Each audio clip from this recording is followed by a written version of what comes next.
Doctor Yosimar, muy buenos días. Muy buenos días, César. ¿Me escucha? ¿Qué tal? Buenos días. Muy buenos días, doctor. Usted se encuentra en Tacna, doctor. Ahora estoy en Perú, sí, por ahora. Ah, muy buenos días. Le damos la bienvenida acá al Instituto Peruano de Inteligencia Artificial y Ciudadanía Digital. Va a ingresar con nosotros la doctora María Beatriz Cerdán Flores. Está bien, un gusto.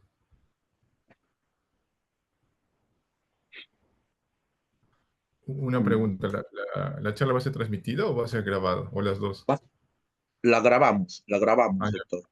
La Después grabamos. la coloca en YouTube. Sí, correcto, doctor. Lo vamos a poner en el canal y también se lo comparto a usted. Está bien, gracias. Sí, doctor. Doctor, ¿cómo fue su experiencia, sus estudios por allá por Brasil, doctor? Si nos puede comentar. Van a empezar a ingresar recién al Zoom. Yo incluso una diapositiva sobre eso. Si quieres también puedo hablar sobre ello. Pero ha sido buena, ha sido buena. Allá es otro contexto muy diferente al peruano.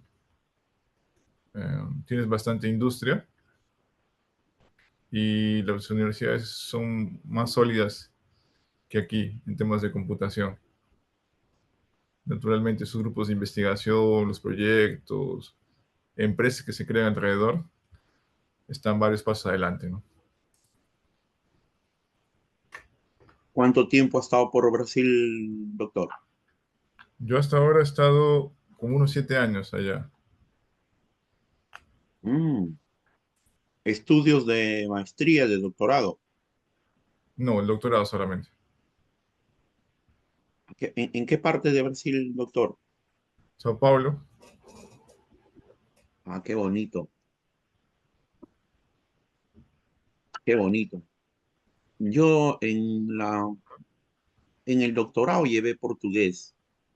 Nos Ah, mira. exigían después de la maestría el inglés Ujú. y empecé a tener algunos contactos con amigos de Brasil. Bueno, es un mundo maravilloso, ¿no? Saber un poco del idioma para comunicarte con ellos y las oportunidades que se presentan allá en Brasil. Sí, Eh, abre bastantes oportunidades justamente. Bastante apertura tienen ellos para los peruanos. Lo único que te piden es que domines su idioma para que pueda haber una comunicación con ellos, ¿no, doctor? De hecho, justamente allá varias cosas son diferentes, ¿no? Por ejemplo, allá se acostumbra a llamar por el nombre a las personas, sea doctor o sea magíster o no, o profesor, ¿no? Entonces solamente es por nombre, el trato. Desde ahí ya se nota una diferencia. El profesor, si bien puede ser doctor y tiene años de experiencia y conocimientos, los alumnos le llaman por el nombre o le dicen profesor. Y el mismo profesor también les pide que le digan profesor o por su nombre, ¿no?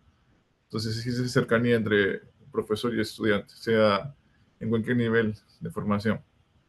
Otra es, uno puede contactarlos, bueno, los profesores, grupos de investigación, no necesitas necesariamente saber portugués para contactarlos, puedes escribirse en inglés. Incluso algunos de ellos ya entienden español, saben español. Entonces, si no hubiese portugués a la mano, sería bueno usar el inglés. O usar algunas herramientas que están disponibles ahora, crear una plantilla, revisarla y mandarles un correo, ¿no? Para hacer los contactos. Y naturalmente a las charlas, talleres, congresos, eventos que realizan, sea presencial o virtualmente. O sea, ahí uno conoce a varios colegas de diferentes áreas de aplicación, que pueden ser del norte, del centro, del sur, del este o del oeste. Doctor, un poco, ¿cómo nace en usted esto de estos estudios y ahora el trabajo? Le he estado viendo en las redes sociales su trabajo maravilloso. Ujú. Usted viene realizando simposios también, doctor. Claro, justamente yo tuve la ventaja, tal vez a diferencia de varias universidades en el Perú en ese tiempo, en la Universidad Nacional en Arequipa estaba con una línea más cercana a ciencia de la computación. Y ya teníamos cursos de inteligencia artificial, cursos de procesamiento de imágenes y afines. Entonces ya 2012, 11, ya había hecho algunos cursos con redes neuronales, algoritmos evolutivos, un poco de procesamiento de imágenes y todo eso. Ya para esa fecha, sea con C++ o MATLAB, alguna herramienta como ellas. Ya existía todo ese trasfondo, ¿no? Como carrera profesional. Teníamos cursos sobre eso. Y varios de nuestros profesores fueron formados en Brasil, sea que habían hecho un doctorado o una maestría. Entonces ellos comentaban, miren, el contexto de Perú es muy diferente al contexto de Brasil. En Brasil había un contexto mucho mejor, más sólido, una carrera mucho más alineada a computación, existen más oportunidades, hay bolsas de estudios, el gobierno te financia para que tú estudies, no cuesta nada. Todo ese tipo de informaciones, ¿no? Y uno va reteniendo de a poco todo eso. Entonces uno mira, mira, Brasil es un lugar donde se podrían hacer varias cosas interesantes, hay bastantes cosas que se están haciendo allá, computación está más sólida allá, entonces eso va quedando. Después, cuando terminamos el pregrado, fuimos por una maestría. O sea, la maestría, también algunos de los profesores habían hecho posgrado en Brasil y ya reafirmaban ello, ¿no? Entonces uno tiene curiosidad y yo ya en ese tiempo me di cuenta que quería ser investigador. Entonces, para la fecha, yo relacioné dos términos, ¿no? Un investigador tiene que tener publicaciones indexadas en algún repositorio internacional. Entonces, un investigador tiene que tener publicaciones.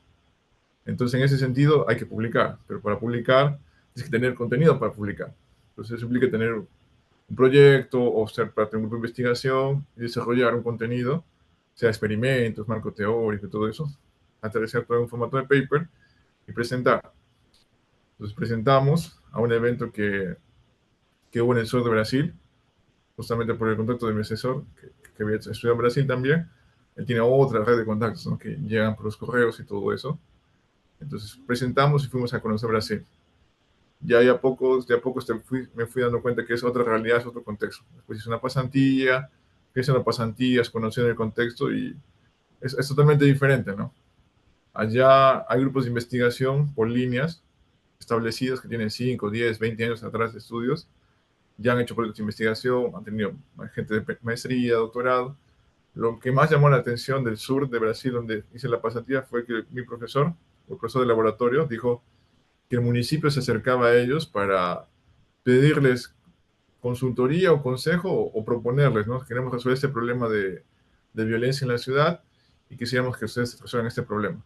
Entonces, ya tenías esa cercanía o confianza, e incluso reputación que el municipio iba a buscarte y no viceversa. Se conversaba. Naturalmente en la ciudad había empresas como Samsung, algunas empresas grandes de esas que estaban en la ciudad. Entonces ya había también ese lado de industria. Entonces dices, vas conociendo de a pocos, ¿no? Todo eso. Entonces, bueno, es verdad lo que estaban diciendo sobre Brasil. Qué bonita experiencia entonces, doctor Carambas. ¿Y cuántos años usted ya ha dedicado a este campo desde sus estudios de pregrado? Si yo empecé a trabajar con esto en 2011, 2012, ya serían unos, sumando todo, cerca de un poco más de 10 años. Bonita experiencia. Eh, Ese trabajo que usted viene realizando en sus Ujú. seminarios, ¿nos puede contar un poco para los Claro. que Algo que por un tema de comodidad sería bueno que me llames Josimar, es más fácil. Y Yosimar, también correcto? otra es justamente en ese ánimo de ser investigador y tener más experiencia, crecer en contactos, conocimiento, uno se va dando cuenta que enseñar es un buen camino para él. Entonces uno aprende, enseña y al enseñar fortalece lo que aprendió. Y naturalmente en ese contexto también uno va viendo posibilidades de proveer servicios a las empresas, como consultoría, ejecución de proyectos y todo ello. Entonces, Yosimar, Yosimar, si me sí, permites, lo que acabas de señalar, los que ya nos están acompañando, uh-huh, estoy esperando a la doctora María Beatriz Hernán Flores, lo que usted acaba de señalar es fundamental, de lo que nosotros aprendemos en vida, de lo que adquirimos en vida, particularmente dentro de lo que viene a ser ciencias de la computación. Cuando tú enseñas a otros, cuando tú replicas tus conocimientos, tus saberes, es que ahí nos hacemos más conocedores de ese campo, de ese dominio. toda la verdad, Yosimar, en lo que viene señalando usted. Le doy Sí, toda la eso razón. es fundamental.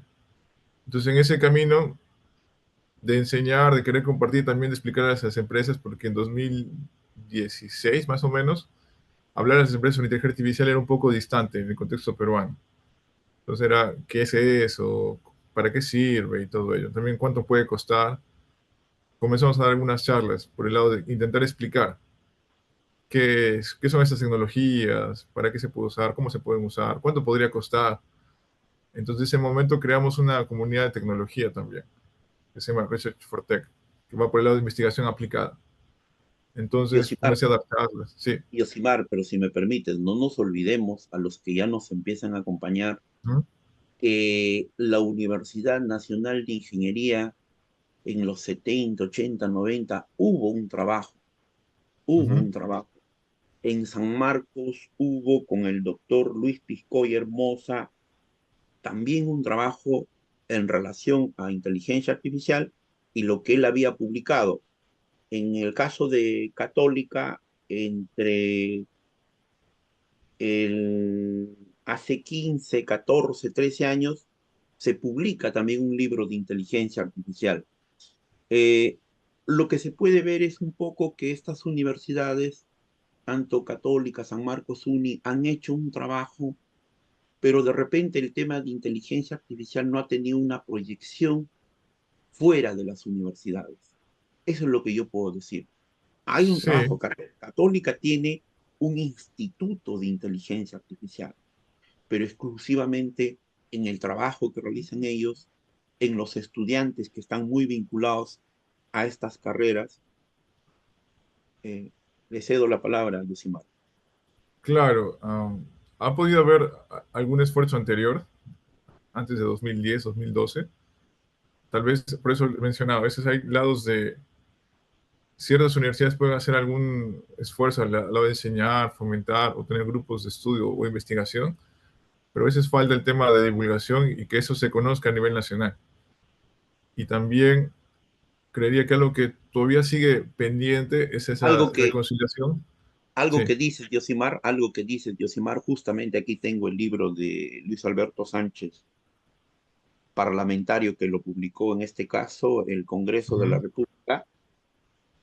Él en YouTube tiene un video que él habla sobre el periodismo científico en el Perú. Y Ajá. él toca una parte de lo que corresponde a las ciencias de la computación, a lo que él en su momento va a referirse, y que no hemos tenido una constante en la divulgación en relación al estudio de la ciencia, en relación al estudio de la técnica, de la tecnología, yo diría incluso de la inteligencia artificial, porque han sido interrumpidos esta secuencia de instituciones, de publicaciones, de revistas. Y genial a todos los que me acompañan en Internet, Periodismo Científico de Luis Alberto Sánchez, para su momento, entre los peruanos, era el de los más cultos. ¿Y por Ujú. qué esto que vamos dialogando con Yosimar? Ujú. Las universidades tienen que tener una continuidad en lo que hacen, en lo que realizan. Y hoy por hoy no podemos descuidar el tema de la inteligencia artificial y cómo nuestra ciudadanía, cómo nuestros estudiantes y cómo nuestros profesionales pueden aprovechar ello, porque las cosas bien claras, el día de hoy, 13/4/2024, 8:13 de la mañana, va a marcar una diferencia fundamental entre el profesional que sí sepa utilizar herramientas de inteligencia artificial en su ámbito laboral, en su entorno, y aquel que no lo sepa. Eso sí, va a ser una diferencia abismal. No lo vamos a notar en 3, 4 años, va a haber esa diferencia. En eso sí, no sé qué opina usted, Yosimar. Claro, tomando el punto anterior, algo que por ejemplo está pendiente es esa aproximación entre la universidad y la sociedad. A veces la universidad no conecta con las necesidades o problemas que existen en la sociedad en este contexto de nuestro país, ¿no? Y como bien mencionó, a veces sea las tesis o los grupos de investigación, los proyectos de investigación, no terminan resolviendo o mitigando algún problema que existe en nuestra realidad. Y también, si aún así lo hicieran, el lado de divulgación científica a veces es escaso, que es algo que necesita bastante fomento. Pero como usted mencionó, la ciudadanía, la persona que está en cualquier lugar del Perú, sin ser experto, conozca, mira, se está desarrollando una nueva tecnología que ya existe en el mundo, está trabajando, puede ser beneficioso en tal universidad y sería bueno aprender a usarla, ¿no? Entonces, a ese contexto. No solo a nivel de colegio, sino debe ser un tema uniforme a todos. Ahora, si mencionamos por el lado de las tecnologías para aprender a usar con profesionales, naturalmente, si un profesional no está en constante capacitación, no solo particularmente en temas de inteligencia artificial, sino en el área que él estudia, en el tiempo va a quedar rezagado, va a quedar atrás, porque van a aparecer nuevas tecnologías que él debería aprender a usar, que el mercado laboral les va a pedir, sea nacional o internacional, y naturalmente en el tiempo no va a conseguir las plazas o no va a conseguir mantener su plaza. Entonces, eso es en todas las áreas, con la aparición con la creación de nuevas tecnologías. En este contexto particular de inteligencia artificial, como mencionó, uno puede ser usuario o uno puede crear tecnología. Entonces, hay dos espacios.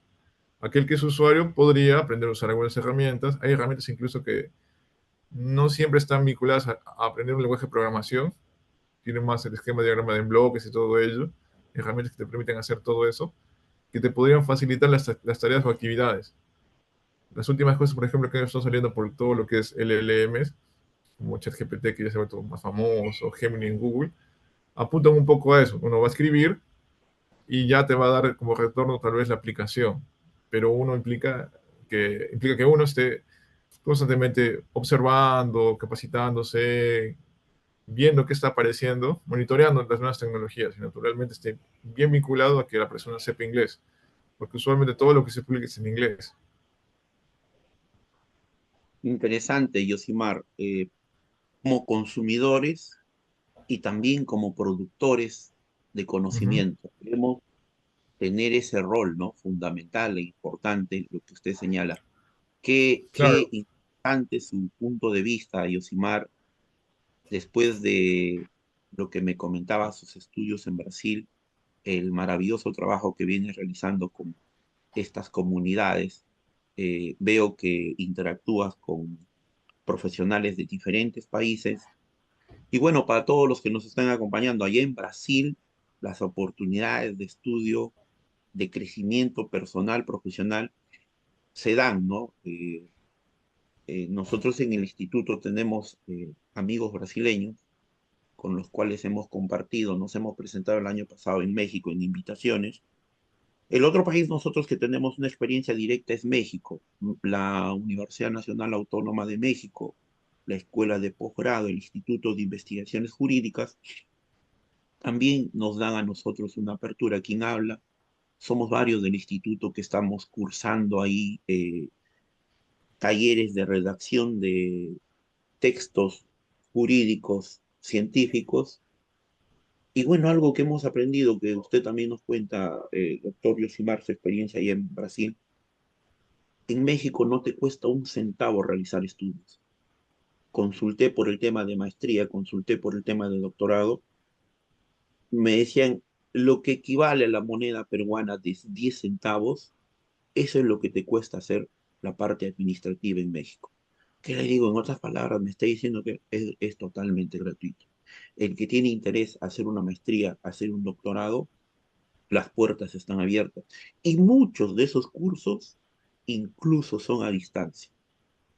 Muchos de esos cursos. Entonces, si en Perú no encontramos las oportunidades, sabemos y conocemos cuáles son nuestras realidades, mirar Brasil, mirar México, potencialmente para poder crecer, seguir desarrollándonos. Y muchas de estas aplicaciones, muchas de estas herramientas son interactivas. Hay canales de YouTube, hay grupos de estudio que publican sus trabajos. Es cuestión que tomemos una decisión y es cuestión de empezar a estudiar. Y sumado a lo que dice Yosimar, el portugués, el inglés, como un idioma más, nos abren las puertas a todo este mundo de posibilidades. Exacto. Yosimar, por favor, vamos a dar Mm. inicio. La doctora María Beatriz Cerdán está en un contexto laboral y bueno, por favor, muy buenos días a todos los que nos acompañan el día de hoy. Esta presentación posteriormente estará en el canal de YouTube y las próximas 3 semanas vamos a compartir en nuestras redes sociales. Vamos a dar por inaugurado este segundo ciclo, 16 Seminario Internacional, que tiene como título Introducción de la Inteligencia Artificial y Aplicaciones, a cargo del PhD en Ciencias de la Computación, Yosimar Chirre, un peruano que viene realizando un trabajo maravilloso desde las ciencias de la computación y todo lo que viene haciendo esta última década. Para el Instituto Peruano de Inteligencia Artificial y Ciudadanía Digital, equipo de trabajo, doctora Miriam Magallanes Maldonado, doctor Daniel Malpartida Victorio, doctora María Beatriz Cerdán Flores, doctor e ingeniero Alberto Martín Zaira Rojas, colaboradores en el Perú y colaboradores en el extranjero. Es un honor y es un privilegio la presentación hoy día de Yosimar. Tiene usted la palabra, doctor. Sí. Muchas gracias por la invitación. Déjenme ver si puedo compartir diapositivas. ¿Se puede ver? Correcto, doctor. Sí se visualiza. Bien. Correcto. Entonces está bien.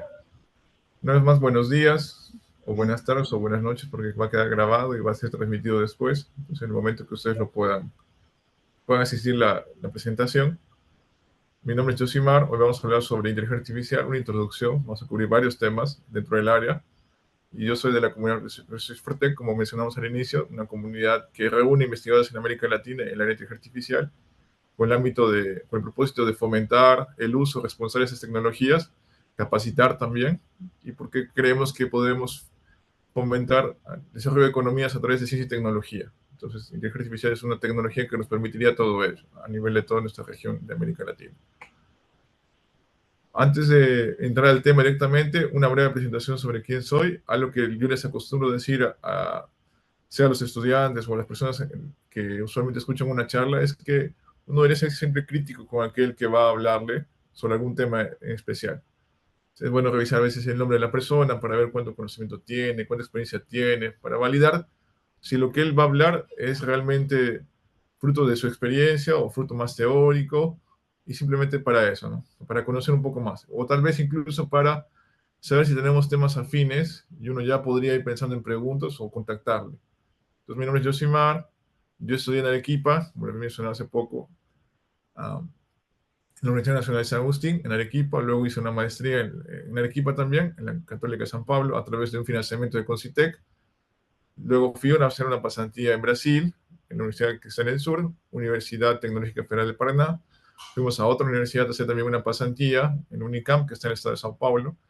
Y finalmente fuimos a hacer el doctorado en la Universidad de Sao Paulo, en el campus de Sao Carlos. Considero que esta universidad tiene varios campus, y el Instituto de Ciencias Matemáticas y de Computación. Gracias a Dios, hasta ahora todo ha ido bien en ese camino y estamos hoy trabajando en el área de inteligencia artificial. Existe una red social, entre comillas, para investigación o para investigadores llamada ResearchGate. Sería bueno que si ustedes están interesados en aprender o desarrollarse más o hacer contactos, se registren, creen su perfil. Naturalmente, el LinkedIn también es bueno por el lado laboral, también del lado de contactos. Para el lado de 2018 tuvimos un reconocimiento del Estado peruano por el lado de investigación. Entonces, en ese tiempo se llamaba Regina, ahora han ido cambiando los nombres, pero aún mantenemos una validación por el Estado peruano por el lado de investigación. Existe GitHub, que es usualmente un lugar donde uno puede guardar las versiones de su código cuando está programando, versionar, que sería tener varios estados de lo que uno está realizando, y también es bastante útil para mostrar lo que uno ha hecho a nivel de sus trabajos previos o experimentos personales o proyectos personales. Pues cada uno que va a trabajar en un momento, va a postularse a un empleo vinculado a hacer esta tecnología, se recomienda tener un repositorio de GitHub. Ese es mi usuario, me pueden buscar, hay bastante material por allá. Después, el lado de experiencia, para ver si encuentran algún tema afín, también como introducción. Está en 2012, más o menos, por allí, cuando estábamos terminando el pregrado, comenzamos a tener ese interés en inteligencia artificial. Trabajamos con imágenes médicas y justamente trabajamos con imágenes de tomografía por el lado de cáncer de pulmón. Entonces el objetivo era encontrar evidencias de cáncer de pulmón o cáncer. Buscando en ese tiempo, el objetivo era encontrar zonas blanquecinas y con un poco de procesamiento de imágenes trabajamos todo ello y con redes neuronales artificiales, multicapa, como menciona aquí, ¿no? La dimensionalidad de ese problema era 171, en total era 171 pesos que había que ajustar, y trabajamos con procesamiento de imágenes, redes neuronales, procesamiento de multicapa, trabajamos con enjambre de partículas, después trabajamos con genéticos, que son por el lado de optimización, algoritmos evolutivos o inspirados o meteorísticas, OpenCV, que lo deben conocer, seguramente lo han escuchado, y C++ para esta época. Después, en la etapa de maestría, con el interés en inteligencia artificial, trabajamos en esta área por el lado de optimización. Se llaman algoritmos bioinspirados o algoritmos, en este caso, evolutivos. Se llaman, trabajamos con redes por sistema multicapa al aplicarlos. Trabajamos con problemas de mochila, problemas de multiobjetivo. Tienes varios objetivos para optimizar, ¿cierto? Esas funciones que se muestran aquí son funciones benchmark, que son creadas justamente para presentar desafíos a ese tipo de algoritmos. Uno puede encontrar óptimos globales o una región de óptimo global, óptimos locales, óptimos globales, y el objetivo es que represente un desafío para este tipo de algoritmos. La dimensión en este trabajo fue de 30, trabajamos con Octave, que sería una versión libre o similar a lo que es MATLAB, C++ y Python. Luego, en la pasantía que les voy a mencionar en el Laboratorio del Sur, en la Universidad Tecnológica Federal de Paraná, en el grupo de bioinformática, trabajamos con este problema, que era un problema de bioinformática. Un colega que era paraguayo había trabajado con este problema de proteínas artificiales. El objetivo era encontrar los ángulos que permitían que esa estructura fuese óptima. Y ese óptimo se medía con minimización de entropía. Entonces el objetivo era encontrar los ángulos que permitían esa estructura más compacta.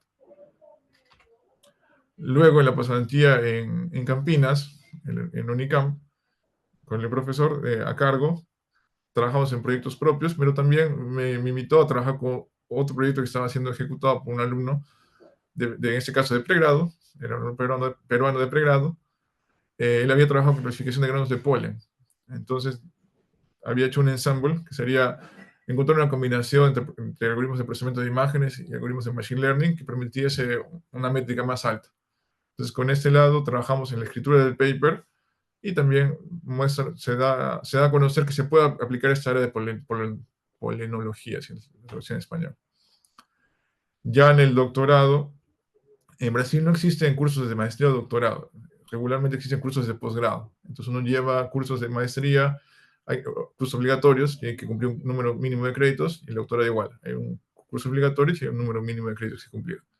Dentro de los cursos que teníamos para escoger, yo llevé por el lado de minería de datos no estructurados. Entonces, dentro trabajamos principalmente con texto y al finalizar nos pedían un proyecto.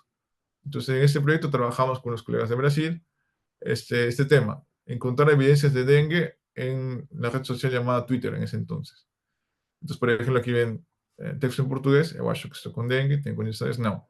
Pienso que tengo dengue, ¿cierto? Y totalmente puedes recolectar esos datos, tienes la fecha de la publicación y todo eso. Entonces trabajamos con procesamiento de lenguaje natural, obviamente con Machine Learning, y Python y Weka. Weka es una herramienta hecha en Java para hacer un poco de minería de datos. Luego ya en otros proyectos a continuación, trabajamos desde intereses en aplicar lo que estamos aprendiendo por ese lado de minería de datos, minería de texto y todo ello. Trabajamos en un proyecto, en un paper sobre analizar los planes de gobierno, que para ese entonces creo que era 2022, análisis de los planes de gobierno de los candidatos presidenciales en Perú, y considerando los Objetivos de Desarrollo Sostenible de las Naciones Unidas, ¿cierto? Y también, bueno, usando todo en un contexto de procesamiento de lenguaje natural. Entonces pueden ver aquí las ODS y aquí los partidos políticos que tenían sus planes de gobierno. También durante ese proceso comenzamos a trabajar con pandemia. Si ustedes recordarán, pandemia comenzó en 2020, en marzo, los primeros casos. Entonces, a raíz de esa experiencia previa, comenzamos a hacer un mapeo de lo que hacía en redes sociales, particularmente Twitter, sobre las publicaciones que existían alrededor de este tema, COVID-19 o vinculados. Entonces comenzamos a recolectar y comenzamos a hacer un poco de minería de texto. A raíz de eso también había que revisar papers que había alrededor del tema y finalmente terminamos publicando un capítulo del libro, en este libro, Inteligencia Artificial para COVID-19. En consecuencia, también el objetivo que quisimos al inicio fue crear un dashboard que permitiese visualizar el avance de la pandemia usando a Twitter como fuente de datos para que fuese útil para el gobierno peruano en el lado de tomas de decisiones para la salud pública. Entonces, esto de aquí demoró un poco más, pero al final conseguimos liberar esta plataforma, está disponible ya hace un año. Entonces, ese es el objetivo. Uno puede visualizar cuántas publicaciones subieron, cantidad de usuarios únicos por mes, número de palabras, lo que sea de términos, cantidad de publicaciones por término, incluso también vinculando a lo que serían tendencias de Google. Porque las personas iban buscando y de acuerdo a eso se iba mapeando si era alta o baja el interés sobre el tema, ¿no? Este proyecto sigue abierto. Si alguien está interesado en profundizar o analizar o quisiera tener algún otro gráfico o pregunta para responder, pueden contactarnos justamente para afinar todo esto. Y finalmente ahora, en esta etapa, en medio de finalizando el doctorado, comenzamos a trabajar en un proyecto vinculado a salud. En este lado se llama apnea del sueño, es una condición que la persona está durmiendo y cuando duerme, por bueno, por varios motivos, principalmente es anatómico, la vía aérea se está obstruida y la persona no respira bien, esto impacta en su estado de ánimo, en su salud y puede generar riesgos en un mediano plazo. Entonces estamos usando tecnologías como procesamiento de imágenes, procesamiento de audio, uso de datos de acelerómetro para juntar todos esos datos y dar un índice, ¿no? Estamos trabajando con una startup en Brasil llamada Vigilantes do Sono, financiada por una organización del Estado, en este caso sería de la región de Sao Paulo, y lo más reciente que tuvimos en esa línea fue una publicación en la Conferencia Mundial del Sueño, que es el evento más importante en temas de sueño. Y justamente una pregunta que habíamos hecho en un taller que estamos ejecutando era si ustedes habían escuchado alguna vez que era una caja negra en Machine Learning, ¿no? La de inteligencia artificial. Esa es una pregunta que les voy a dejar al inicio ahora para que vayan pensando si alguna vez la han escuchado. En ese momento, cuando hice esa pregunta en un grupo, casi la mitad había mencionado que no había escuchado ese término. Hay términos que uno debe ir aprendiendo. Entonces, entrando ya al tema que estamos tocando ahora, tenemos que recordar que en el mundo real tenemos data estructurada y data no estructurada.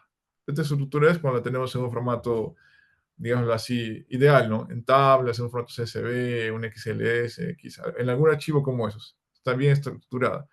Tienes columnas, tienes datos, todo bien definido.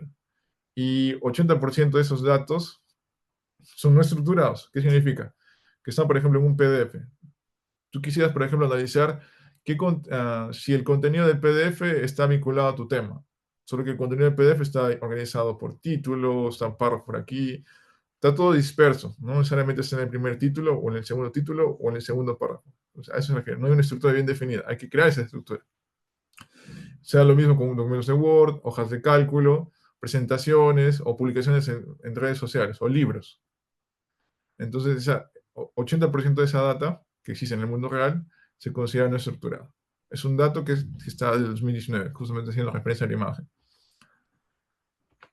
Y para entrar, ¿qué es lo que existe en esta área hasta ahora, ¿no? De inteligencia artificial, machine learning y todo eso?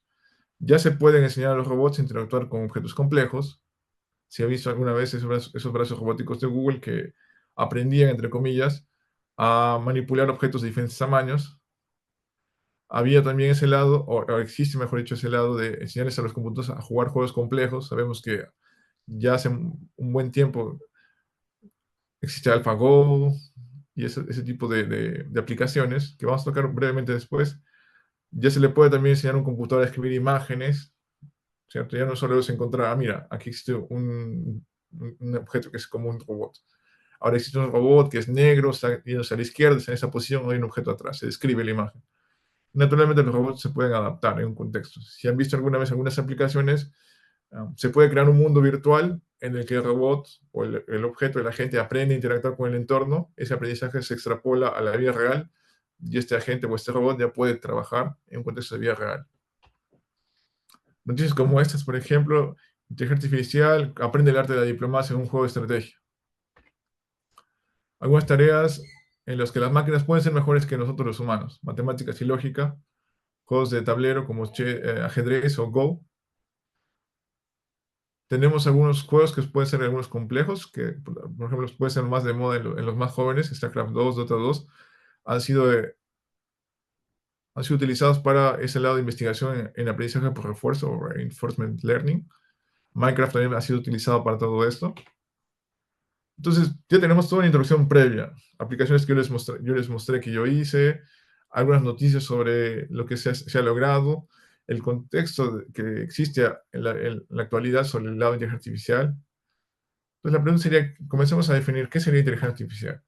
Entonces, este gráfico es bien interesante porque nos permite entender varios contextos desde el lado de aplicaciones.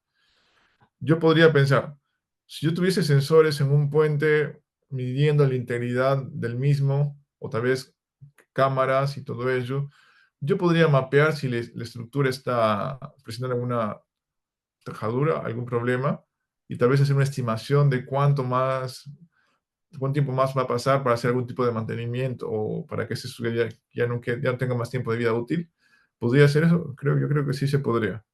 Podría, por ejemplo, analizar las salidas o los datos que se están generando a través de, por ejemplo, los sensores o la producción de energía a nivel nacional, sea energía hidroeléctrica, sea solar, sea eólica, o sea por el quema de un combustible. Yo podría analizar esos datos para hacer alguna predicción, para ver anomalías y todo eso, se podría, ¿no? Las aplicaciones como esas existen en inteligencia artificial. Y naturalmente la pregunta que surge es, ¿qué es inteligencia artificial? Entonces, en esa línea, podemos mapar un poco por el lado de historia. Si mapeamos un lado de historia, nos vamos hasta 1943, cuando existen algunas primeras propuestas sobre esta línea. Sabemos que después hubo el tiempo de como le dicen, el invierno de la inteligencia artificial. Estamos en 1965 aquí y se planteó, vamos a decirlo así, un primer chatbot llamado Elisa. Si avanzamos rápidamente, comenzamos a tener unas evoluciones a pasos, vamos a decirlo así, agigantados, rápidos. Porque antes una dificultad que existía era potencia de cálculo. No había muchos datos disponibles, no había internet como ahora. Entonces, a partir de 1997 comenzamos a ver aplicaciones, por ejemplo, que vencen a un ser humano en un juego de mesa. Comenzamos a ver después aplicaciones o empresas que están desarrollando tecnologías vinculadas a esta área y rápidamente pasamos de un ImageNet en el que una red neuronal profunda vence a todos los algoritmos o procesos que existían anteriormente y comienza a ver todo un despliegue por ese lado de Deep Learning. A la par también aparece más hardware que puede procesar todo este cálculo de una manera más eficiente y va avanzando cada vez más rápido. Si corremos para 2020 ya aparece ChatGPT, si vamos para 2022 ya aparecen algunas aplicaciones por el lado de Google, y finalmente este año, bueno, entre este año y el año pasado, incluso ya unos años atrás, comienza a aparecer ese interés ya no solo de aplicación, sino que podría tener un impacto en la sociedad a nivel ético, qué consideraciones deberíamos tener a nivel de usuarios, leyes de privacidad y todo ello. Entonces, por ejemplo, este año, 2024, fue aprobada en la Unión Europea una ley sobre el uso, cosas que deberían considerarse alrededor de esta tecnología. Si vemos otro gráfico, remonta un poco más atrás, se va más atrás. Va hasta 1142, cuando se propone una primera máquina para cálculo mecánico, propuesta por Pascal. También se habla de Ada Lovelace, que es una mujer que trabajó con ese lado de programación, inicialmente en ese lado de máquinas, y avanzando, ¿no? Pasa por Turing, el primer test de Turing, para saber si una máquina, entre comillas, era una persona o no, ¿cierto? Si un algoritmo podría simular el raciocinio entre algunas preguntas. Y de nuevo vamos por aquí, vemos 2011-2014, estamos por el lado del reconocimiento de voz, estamos por aquí, ya son propuestas las redes adversariales y la traducción en español, las GANs, AlphaGo, y de nuevo aparecen más contenido, más cursos a nivel internacional, mundial, sobre este tema, inteligencia artificial. Entonces, de nuevo, sería, ¿qué es inteligencia artificial? Estamos tratando de verlo por el lado de historia, lo vamos a ver por el lado de esquema. Inteligencia artificial tiene un área de estudio, ¿cierto? Esas son sus subáreas. Aprendizaje de máquina, machine learning, presentación de conocimiento, aquí abajo. O por el lado de percepción y sería actuación o acción. Conocimiento de lenguaje natural, robótica, visión por computador. Tenemos investigación de operaciones, por aquí está conectado. Resolución de problemas, búsqueda, certificaciones de restricciones. Aquí tenemos por el lado de gestión de conocimiento, lógica fuzzy, el lado de, claro, lógica fuzzy, tenemos aquí refuerzo, no supervisado, supervisado. Pero todavía seguimos preguntándonos qué es inteligencia artificial. Entonces, en ese sentido, usamos esa diapositiva para entender más sobre esta área. Sería diseñar un agente inteligente que percibe su entorno y que toma decisiones para maximizar las posibilidades de lograr un objetivo. Esa es la definición más abstracta. Subcampos, como se menciona, es visión artificial, robótica, machine learning, procesamiento de lenguaje natural, otros. Vamos a tocar ahora, en este momento, machine learning. Vamos a profundizar en esto. Entonces, machine learning, por la definición de Arthur Sommer, sería darles a las computadoras la habilidad de aprender sin ser programadas de manera explícita. ¿Qué significa esto? Usualmente cuando uno usa el lenguaje de programación, define una función, ¿cierto? Define una función, tienes una entrada, dentro se va a hacer algún tipo de cálculo, bien definido por las líneas de código que vas a escribir, y tienes una salida. Podrías tener una salida, dependiendo de lo que establezcas. Eso sería lo usual. Pero en este contexto de Machine Learning no funciona así, sino que tú tienes, vamos a decirlo así, la estructura o el modelo que quieres ajustar y no sabes bien en qué estado va a estar el modelo hasta que has hecho el procesamiento de o la entrada de los datos para que este modelo se ajuste. Entonces, en ese sentido se refiere. Tú programas, entre comillas, el modelo, que se va a ser adaptable, se va a ajustar, tienes su entrada de datos, y al finalizar vas a tener el modelo ajustado. Esa es tu salida final. Tenemos tres áreas: supervisado, no supervisado por refuerzo, supervisado clásico, salida continua, sería una regresión, salida discreta, clasificación. Clasificación significaría sí, no, es o no es, riesgo, no riesgo, categoría 1, 2 o 3. No supervisado tenemos clásico clustering, por refuerzo, maximización de recompensa, que vamos a explicar ahora. Si usamos también este gráfico, nos permite entender el área desde el lado de la percepción, de los sentidos que un ser humano puede hacer. Tenemos el lado de sentidos, tenemos el lado de comprensión y el lado de acción. Cosas que el ser humano puede realizar. Tenemos tecnología artificial como procesamiento de audio, visión artificial, que va por el lado de percepción, de sentir, ¿cierto? Tenemos el lado de comprender, ya no es suficiente con procesar una imagen o un audio y saber si es que sí o no, sino queremos entender el contenido que tiene y tal vez sobre eso hacer algunas preguntas. Eso implica comprensión. Está presente el lenguaje natural, interpretación de conocimiento.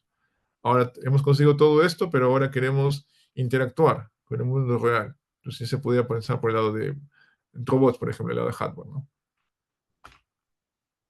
Y algo importante que vamos a tocar bastante en el lado de supervisado usualmente, sí, supervisado, es usar métricas. ¿Qué es una métrica? Es una medida una forma de medir si lo que estamos haciendo está bien o está mal. Justo hace unos días encontré esa positiva y me pareció buena por el lado de explicación.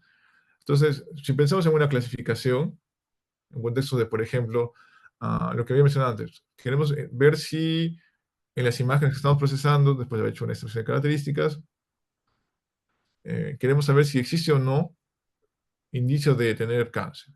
Positivo sería si es que existe indicio, negativo sería si no existe indicio, ¿cierto? Entonces, en este contexto tenemos un conjunto de datos para cada lado. Idealmente quisiéramos que nunca nos equivoquemos, pero eso en la vida real no pasa así. Entonces, tenemos métricas.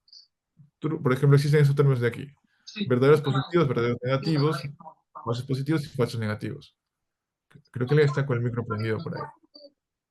Entonces, en ese sentido, ¿qué sería un verdadero positivo? Cuando mi salida, ¿cierto? La salida de esa imagen, la correcta debería ser positiva, en este caso cáncer, y mi salida de mi modelo, después de ser ajustado, me dice que también es cáncer. Entonces, es verdadero positivo.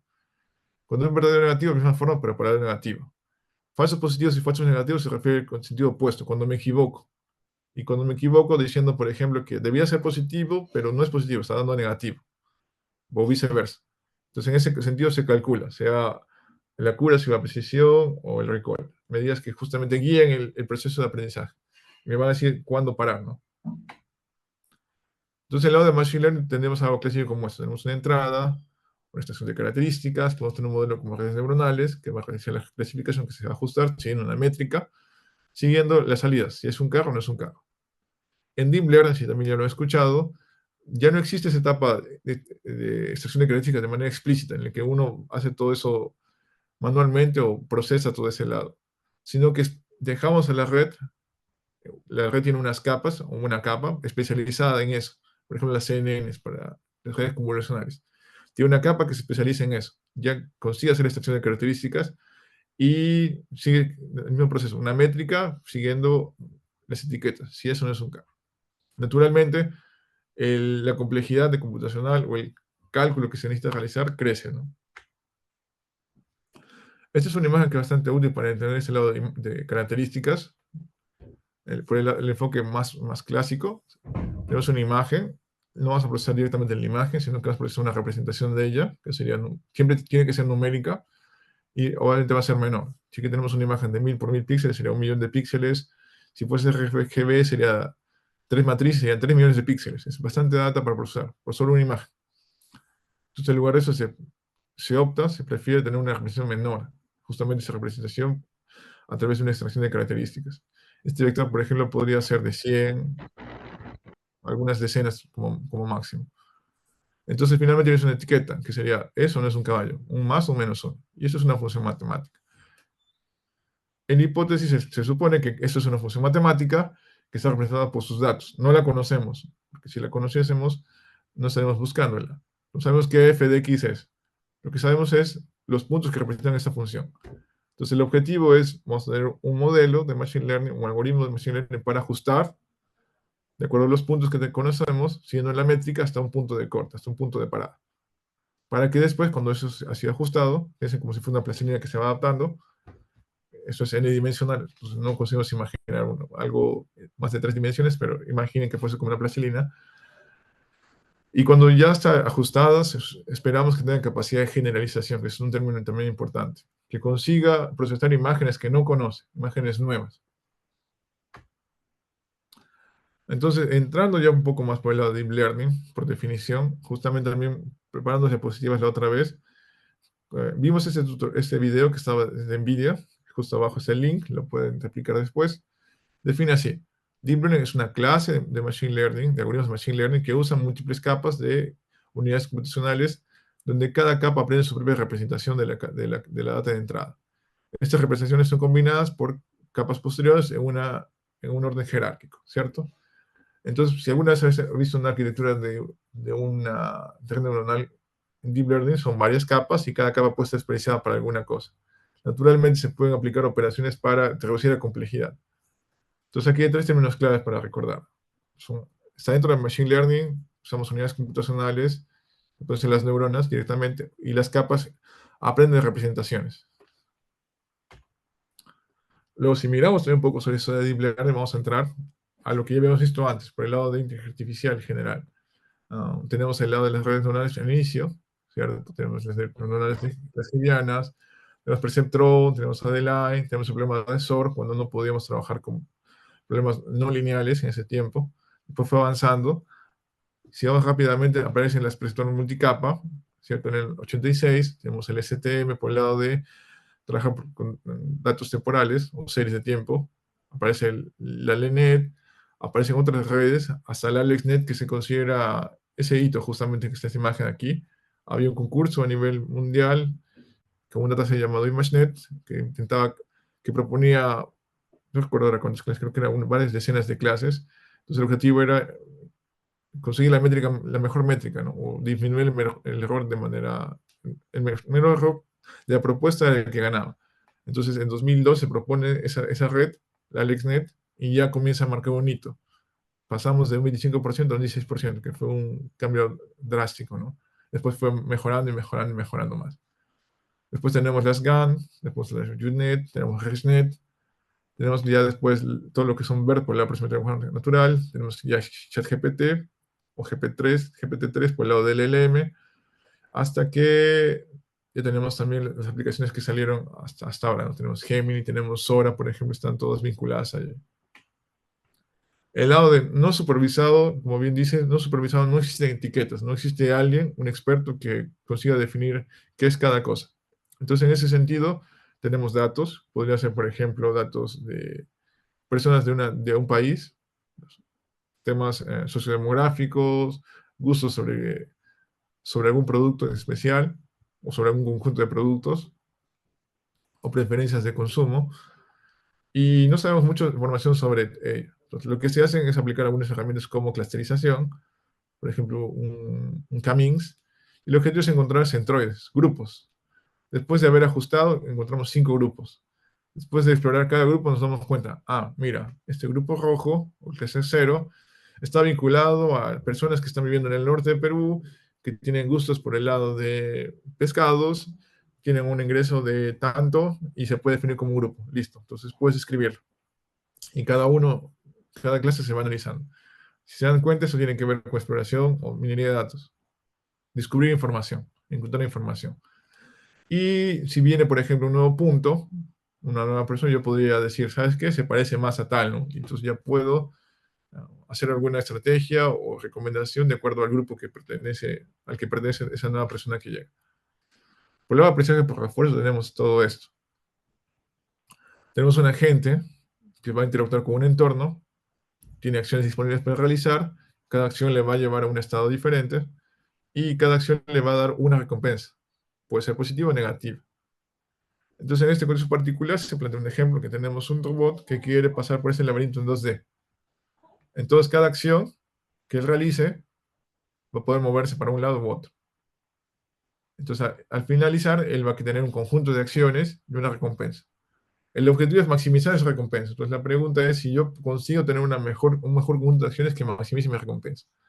Ese conjunto de acciones se denomina política, ¿cierto? Y después es utilizada para que el robot pueda realizar esta tarea. Aplicaciones como que existen en esa línea, justo lo que les mencioné anteriormente, eran brazos robóticos, ¿no?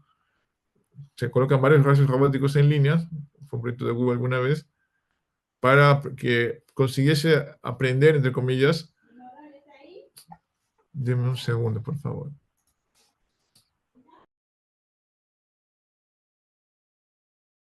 A ver, deme un segundo, porque a veces pasan por aquí personas. Escucho un poco de ruido. Ya. Entonces, en ese sentido, ¿no? El objetivo era aprender a que se aprendiese a usar justamente las pinzas. Con qué presión debería interactuar con esos objetos y también de qué manera cogerlos. Y también no se puede dejar de hablar de IA generativa, que está bastante comentada en estos días. Entonces, también existen cursos libres de Google, sea por módulos o temas específicos, y justamente consumimos este contenido para elaborar las tareas dispositivas y define guía generativa. IA generativa sería un tipo de inteligencia artificial que crea nuevo contenido basado en contenido que aprendió anteriormente. Es clásico de lo que se llama machine learning, ¿cierto? Hasta ahí. El proceso de aprendizaje de este contenido existente es llamado entrenamiento y, resulta en la creación de un modelo estadístico. Ahí está el término que viene ahora de interés. Crea un modelo estadístico, crea un modelo. Yo lo imagino como si fuese en álgebra lineal, como si fuese una base generativa, ¿no? Luego, dado un prompt, una entrada, la IA generativa usa este modelo estadístico para predecir cuál sería la salida esperada y genera nuevo contenido. Ahí está lo interesante, genera nuevo contenido, que naturalmente podría no ser coherente. Por eso, si alguna vez han escuchado este término de hallucination, este tipo de modelos podrían alucinar, en el sentido de que crea cosas que son coherentes a nivel lógico. Detrás de una palabra puede existir otra palabra, o que un bloque existe detrás de otro bloque, una imagen existe detrás de otra, pero en la vida real no existe, o sea, no es posible, ¿cierto? No tiene sentido. Aplicaciones que existen ahora son, por ejemplo, ChatGPT. Uno puede colocar en una entrada, en un prompt, ¿cierto? Quiero que me des código para hacer un gráfico de barras. Entonces ya puedes hacer eso, sea en Python, en C++, el lenguaje que uno prefiere. También, por ejemplo, existe esa aplicación, esa línea de música. La otra vez estaba revisando y había esto, Suno. Ya lo había visto antes y encontré un post de LinkedIn y ahí lo recordé. Entonces uno puede escribir el contenido que uno quisiera que aparezca en una canción, incluso el género que quisiera generar. Entonces existen canciones sobre mitocondios, uno puede ponerles salsa, música clásica y es capaz de generar. También existe ese lado de generación de imágenes a través de un prompt, una entrada. Uno puede, por ejemplo, colocar así: genera una imagen sobre diversidad cultural de América Latina. Entonces se va a generar un conjunto de imágenes. Uno va agregando otros campos, fotorrealística, va a generar otro conjunto de imágenes. Uno puede decir, mira, pero esta gente, estos son estos colores y está usando cierta indumentaria o tiene cierto color de piel y todo ello. Entonces, naturalmente está sujeto hacia los datos que se usaron para entrenar. Y en esa línea también entra ese término, entonces, ¿qué sería un prompt engineering? A veces por una mala traducción a español se traduce directamente como ingeniería y se plantea que es una ingeniería, sino que en Estados Unidos se habla solamente cuando es una aplicación de algo, ¿no? Es una persona que aplica, por ejemplo, a redes sería un ingeniero de redes. Una persona que aplica a ese lado de trabajo con prompt sería ingeniero en prompt, de comillas, ¿no? Entonces sería el proceso de diseñar y crear esas entradas o consultas para que esos modelos ya generativa nos den una salida esperada. Y ahora, ¿cómo se estructura un prompt? ¿No? Aquí menciona algunos puntos. Ser claro y específico, especificar un formato, agregar contexto, ejemplos, controlar el tono, la intensidad, preguntarle un paso a paso al modelo, usar palabras claves, definir límites o restricciones, experimentar y iterar y afinar. Hay que iterar y afinar.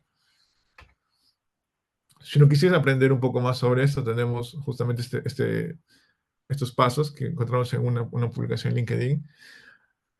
Desde fase 1, aprender los conceptos, los básicos, matemática, estadística, programación. Fase 2, aprender los básicos de Machine Learning.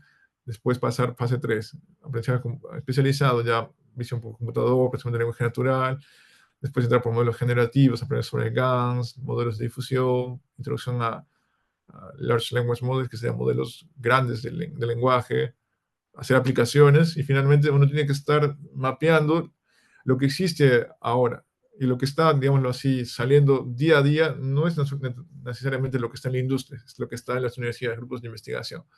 Por eso hay que estar viendo los papers, hay que estar viendo las comunidades de tecnología y todo eso. Justamente en esa búsqueda encontramos este paper que está en Archive, que habla sobre un tutorial en modelos de difusión para imágenes y visión. Entonces uno puede revisarlo después y también pueden leer este artículo de Google que habla sobre IA generativa. Sustentamos por visión por computador o visión artificial, está esa intersección de procesamiento de imágenes y machine learning. El procesamiento de imágenes uno puede hacer un poco de tracking, uno puede hacer detección de bordes, puede hacer extracción de características, puede detectar si un objeto es o no un ojo y todo eso. Pero si entramos un poco más en profundidad, ahora ya no solo nos interesa saber si es que un objeto es o no es. Nos interesa saber qué objetos hay en la imagen. Entonces, por ejemplo, en esta imagen podemos detectar que existe un sombrero, ¿cierto? Con ala ancha y que existe un perro. Ya, esa es una etapa. Ahora queremos entrar un poco más. Queremos hacerle preguntas a la imagen. Eso implica no solamente encontrar si hay un objeto, no. Si es que existe, demarcar el objeto, ahora preguntar algo sobre ese objeto. Entonces, por ejemplo, pregunta, ¿de qué color son los ojos de esa persona? ¿De qué están hechos esos bigotes que ya tiene? ¿O de cuántos pedazos de pizza hay aquí? ¿O si la pizza es vegetariana? ¿Será que esta persona tiene una visión 20 por 20, 20-20? Está lloviendo, parece lluvioso. Ya lleva un grado más de complejidad. Si vemos por el lado del procesamiento de lenguaje natural, tenemos todo esto, es una inteligencia lingüística y podemos ampliar, no solo la inteligencia artificial, computación en general. Entonces va por el objetivo de darles al computador la capacidad de entender el lenguaje natural para realizar alguna tarea específica. Yo aquí me gusta poner esta imagen porque nos muestra cómo ha ido evolucionando la comunicación o también y cómo se divulga la información, de tal manera que antes era tal vez algo más rústico, jeroglíficos, cosas así. Ya había tal vez al inicio algunos escritos, pero no era masivo. Después de la imprenta todo se masificó, todos tenían acceso a libros, a material, ¿cierto? Tenemos pues los correos electrónicos, ya de información, datos a nivel digital. Uno puede escribir un conjunto de palabras en un correo electrónico, pero ahora el resuelve no tiene la limitación, ¿no? Creo que en Twitter ahora está 170 caracteres. Y es que comunicar en esa cantidad de caracteres o letras. Sus aplicaciones en procesamiento de lenguaje natural están en el lado de traducción de máquina, recuperación de información. Tengo un documento y quisiera ver qué otros documentos son similares a este sentimiento, si es que es positivo o negativo o tiene alguna otra emoción, ese tipo de contenido. Extracción de información por el lado de representación de conocimiento y hacerle preguntas al texto por el lado de question and answering. Tenemos algunos evolutivos inspirados más grandes que les he mencionado, que están inspirados en los sistemas de peces. Hay algoritmos, por ejemplo, de córdoba de peces, de murciélago, de búfalos, de saltamontes, de abejas, que observando el comportamiento que ellos tienen, se establecen las reglas del algoritmo para aprovechar esos problemas de optimización. Una búsqueda local, una búsqueda global. Y, por ejemplo, una función como esta sería la que les mencioné anteriormente, una teórica, y ese sería el resultado de un, del uso de justamente de este tipo de algoritmos. Entonces, el objetivo era encontrar una estructura que maximizase ganancia de esta antena. Y después de haber iterado, el algoritmo, si no me equivoco, fue un genético, encontró esa estructura, ¿no? Que no es natural para nosotros. No pensaría que esa estructura podría ser la óptima o la mejor. Entonces, ese tipo de algoritmos facilita todo ello. Ahora, aplicaciones que existen en industria, ¿cierto? Esta imagen, por ejemplo, es antigua, pero aún sigue siendo, está vigente. Se usa en Facebook, se usa en Google, Microsoft está usando, ¿cierto? Dropbox, IBM, LinkedIn siguen usando tecnologías como estas. Ya para esa fecha, eso fue creo que 2019, Facebook ya tenía este tipo de características, funcionalidades. Uno podía subir una imagen, te reconocía el rostro y te decía, ¿sabes qué? Esta persona es tal persona, o sea, este rostro de un ser humano es tal persona que tú tienes en tu red de amigos, etiquetación o no. Naturalmente está vinculado al procesamiento de imágenes o reconocimiento facial. Ya existían este tipo de propuestas. Se puede hacer este tipo de cosas. Una granja inteligente, entre comillas. En este tiempo era como que el futuro, ¿no? Ya que cada vez es más posible, ya se está ejecutando. Tienes todo un campo, diferentes tipos de cultivos o diferentes actividades. Tienes por un lado cultivos, puede ser por ejemplo trigo. Tienes robots que están monitoreando y están avanzando, están cosechando.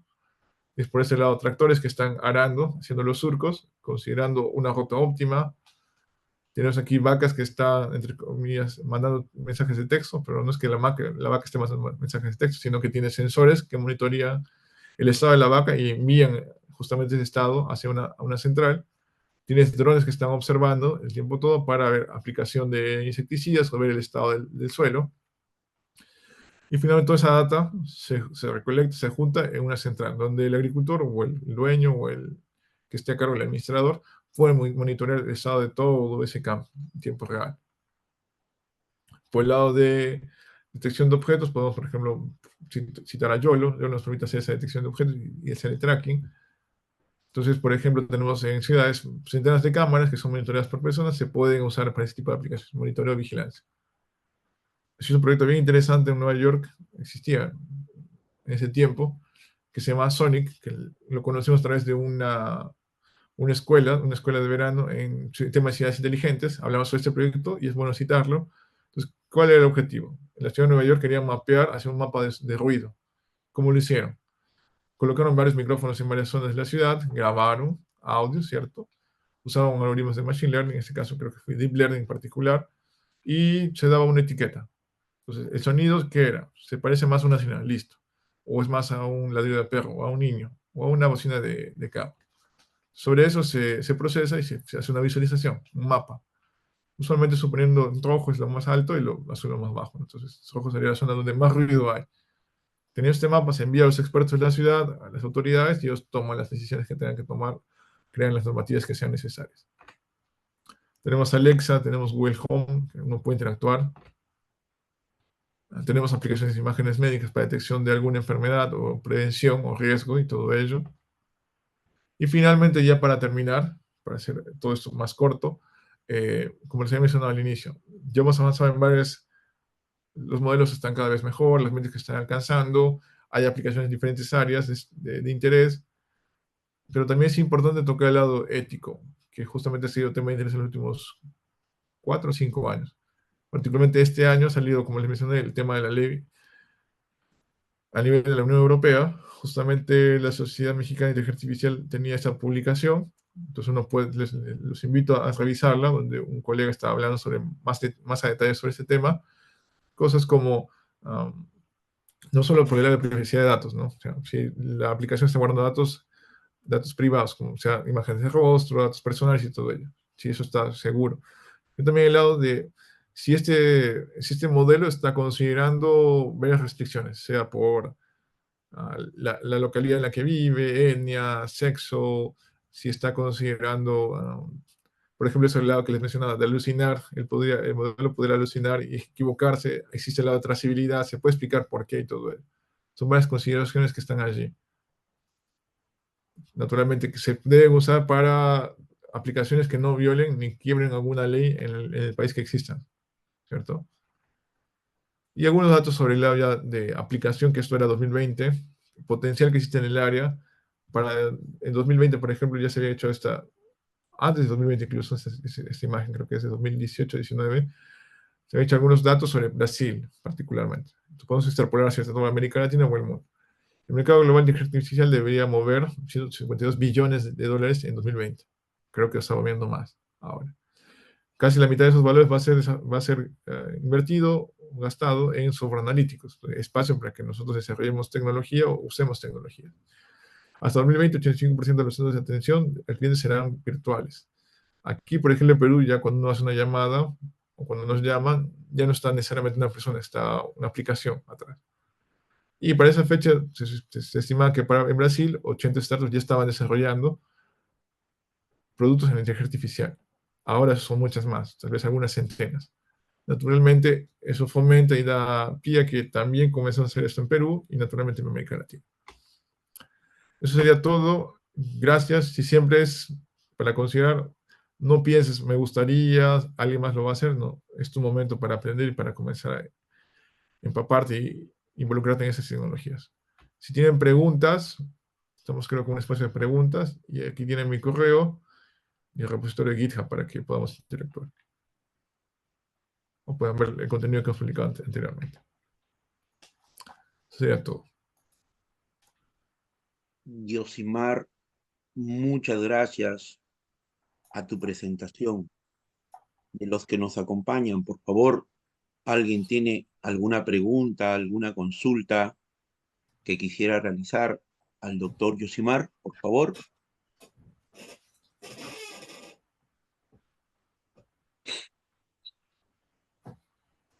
Muy bien.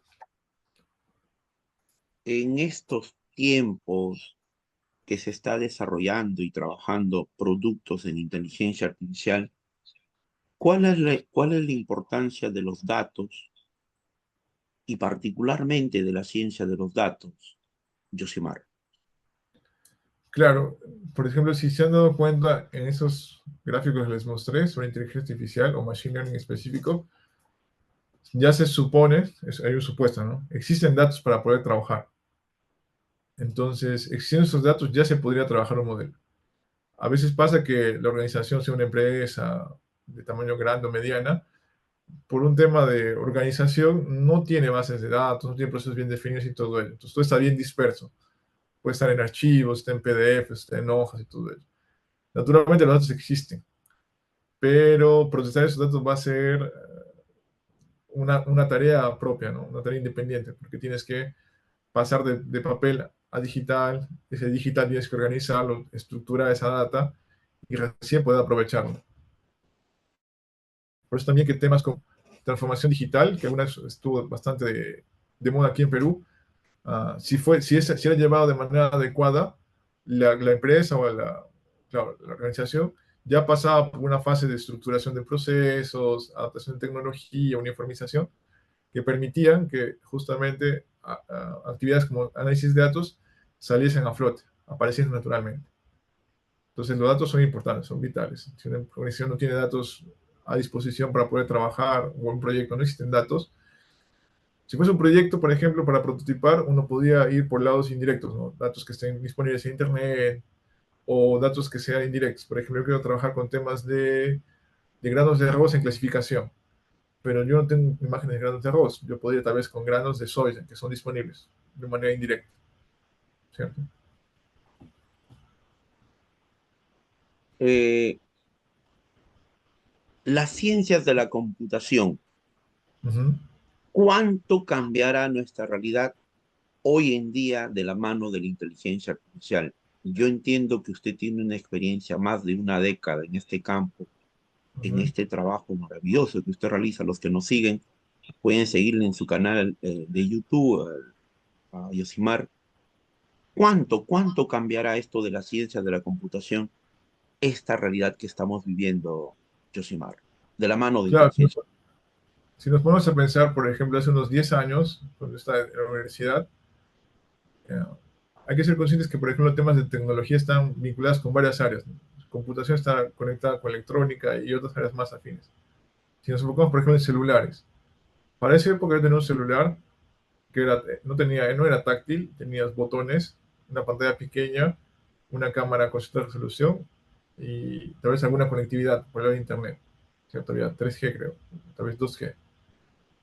En menos de 10 años, todo eso ha cambiado drásticamente. Han aparecido celulares mucho más grandes, con pantallas más grandes, todo es táctil. Ya no existe 2G ni 3G, ahora hay 4G. Por ejemplo, en Japón ya están hablando sobre 7G, 8G.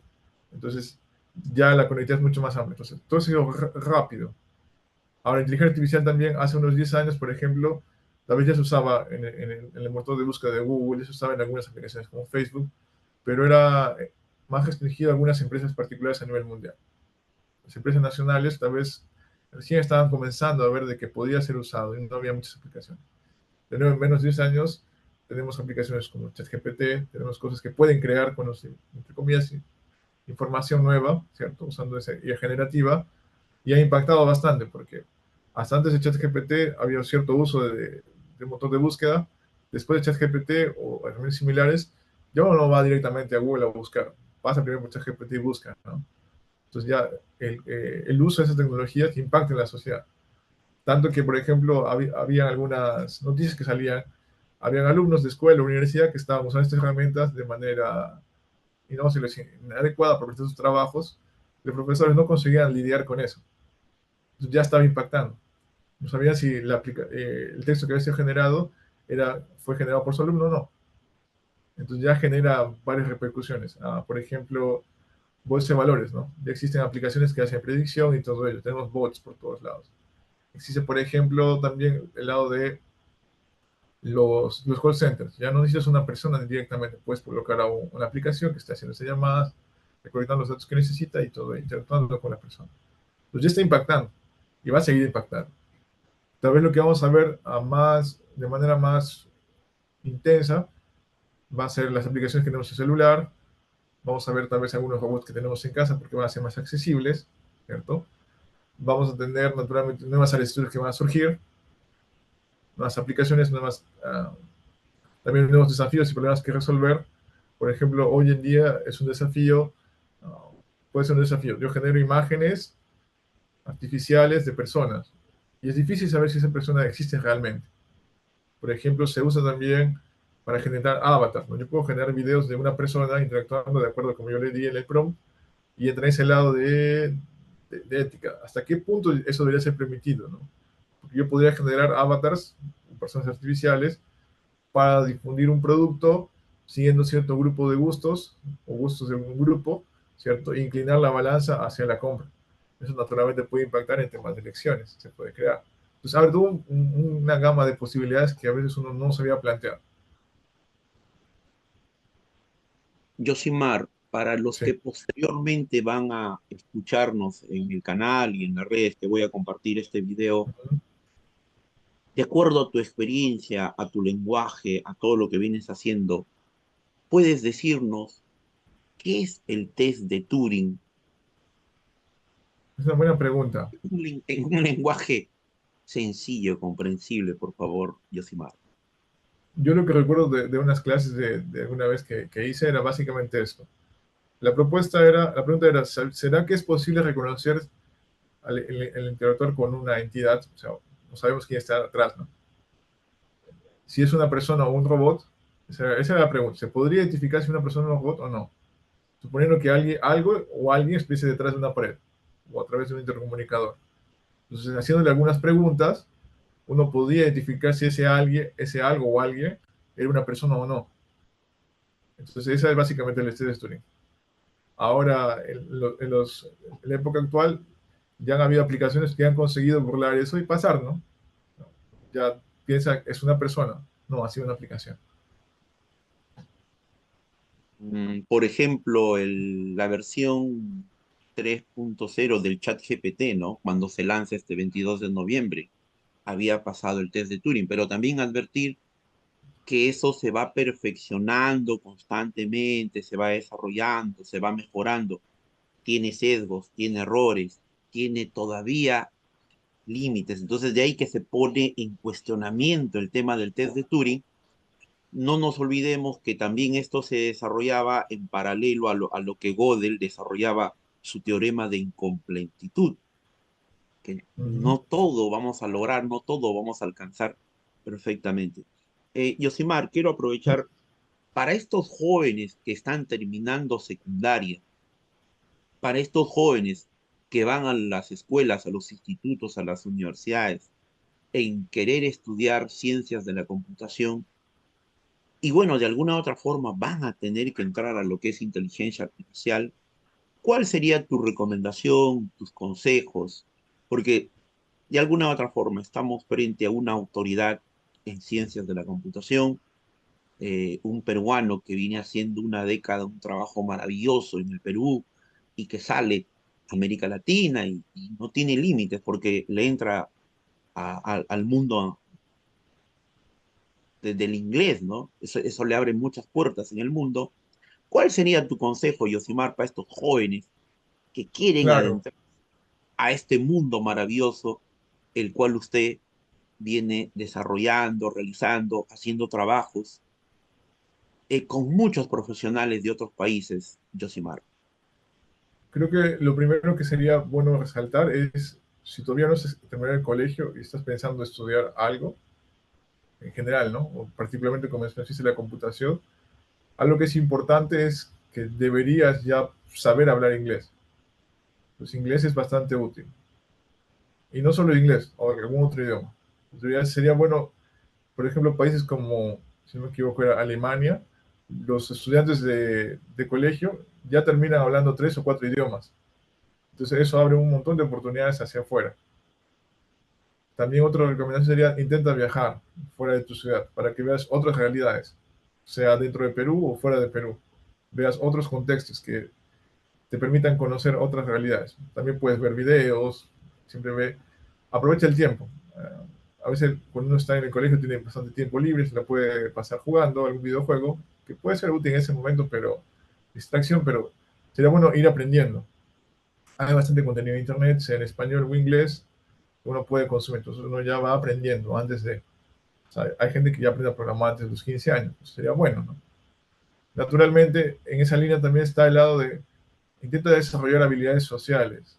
Se ha hablado de expresarte en público, hablar con personas, saber organizar tus ideas, presentarlas y todo ello, porque eso abre también oportunidades por la interacción. Y naturalmente, escoge universidades que veas donde que su plano docente tiene justamente esa fuerza, que ha hecho cursos extranjero, que tiene grupos de investigación y todo ello. Hay universidades, por ejemplo, en Perú que destacan más en computación que otras. Cada universidad tiene sus áreas fuertes, ¿no? Entonces, mapea esas universidades. Por ejemplo, en temas de computación, tenemos Arequipa, tenemos la UNSA, la San Pablo, pero, por ejemplo, en Lima tenemos la PUC, ¿cierto? Tenemos, creo que la UNI también está por ahí tomando fuerza, la Nacional de Trujillo, está la USAC en Cusco, entonces tenemos esas referencias a nivel de Perú. Si puedes salir afuera, ve directo a Brasil porque está cerca, o puedes ir a Argentina, que también ahora comenzó a cobrar, pero aún así tiene un buen programa de computación. Puedes ir a la PUC de Chile, ya implica tener una beca de estudios, que te, la manutención y todo ello, pero eso es opciones. Mapea las oportunidades que existen dentro de Perú y fuera. Eso implica hacer búsquedas, eso implica también saber algunos idiomas más para que sea fácil la búsqueda. Y naturalmente, mapea también las comunidades de tecnología, organizaciones u otros que hagan ese lado de divulgación, para que vayas empapando de esos conocimientos. No necesitas ser un experto antes de haber ingresado a la carrera, pero necesitas saber qué existe, ¿no? Si antes de haber ingresado a la carrera, por ejemplo, estás ahora en quinto de secundaria, vas a acabar al final de año, vas a postular, vas a ingresar, ya sabes qué es un chat GPT, ya sabes qué es un LLM, ya sabes qué es Machine Learning y todo eso, a nivel de mapearlo en tu mapa de conocimiento, va a facilitar mucho más la carrera. Yosimar, en su experiencia, en su mundo de sus lecturas, de sus estudios, si nos puede regalar dos títulos de libros fundamentales para los que recién inician, maestro. Por ejemplo, algo clásico que se usa en temas de computación es un libro de estructuras de algoritmos. Es una buena pregunta, no recuerdo el autor. Deme un segundo. Y hay otro libro también que se usa por el lado de redes neuronales o machine learning. A ver, creo que era Coleman, de momento, algoritmos, books, algoritmos.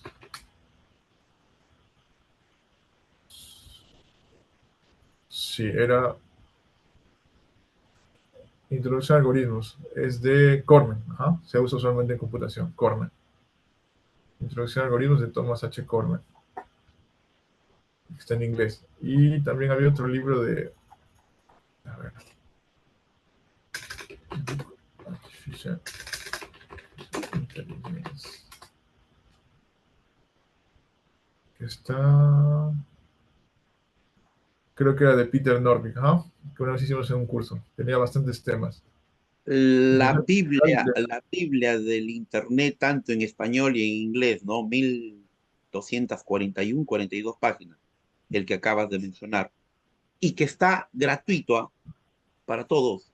1241, 42 páginas, está libre, gratuito. Los mexicanos de la UNAM, y no sé si en la Ochimilco, tú ingresas, escribes, y te sale para que descargues libre el libro que nos acaba de recomendar. Yosimar, que no sea una primera vez que pudieras acompañarnos en el instituto. Hemos visto con nuestro equipo ese trabajo maravilloso que realizas.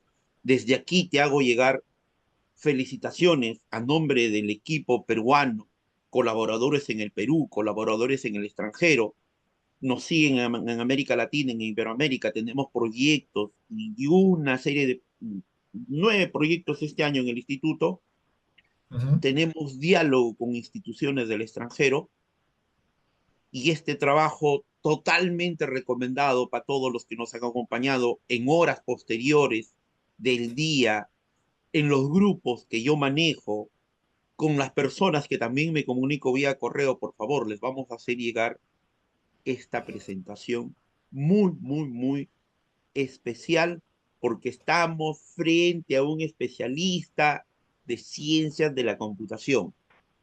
Vamos a dar por terminado este segundo ciclo, año 2024, 16 Seminario Internacional, que tuvo como título Introducción de la Inteligencia Artificial y Aplicaciones, a cargo del PhD en Ciencias de la Computación, Yosimar Chire.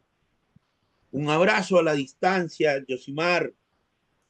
Muchas gracias a nombre del equipo del trabajo, doctora Miriam Magallanes Maldonado, doctor Daniel Malpartida Victorio, doctora María Beatriz Cerdán Flores, que por cuestiones de trabajo no nos ha acompañado el día de hoy, doctor e ingeniero Alberto Martín Zaira Rojas, colaboradores en el Perú y colaboradores en el extranjero. Todos los que nos acompañan, un bonito día sábado, feliz fin de semana. Muchas gracias. Yosimar, muchas gracias. Un gusto, una vez más, gracias por la invitación. Tal vez terminar con las palabras finales para los que están interesados en esta área. Comiencen a revisar información, comiencen a capacitarse, a ser autodidactas es bastante importante, sean curiosos y comiencen a experimentar. Algo que les iba a mostrar, justo estaba pensando, hay Yosimar, varios que a veces se preguntan, le pueden escribir en su correo, Yosimar. claro, me pueden escribir por el correo. Justamente lo que les mencionaba era, estamos ahora en en la tercera semana del taller de Ciencia de Datos e Inteligencia Artificial. Como he mencionado, reunimos a varios colegas de América Latina para dictarlo. Tenemos colegas de Bolivia, de Colombia y de, no, perdón, de Ecuador. Como ves, confundo la bandera, es de Ecuador y de Honduras. Están dentro de nuestro grupo de mentores. Entonces, todos los que estén interesados en aprender más, se pueden registrar. Aquí tienen directamente, nos pueden acompañar en el canal de YouTube. Sería todo por mi Uy, parte. Muchas gracias. Buen día. una bonita oportunidad.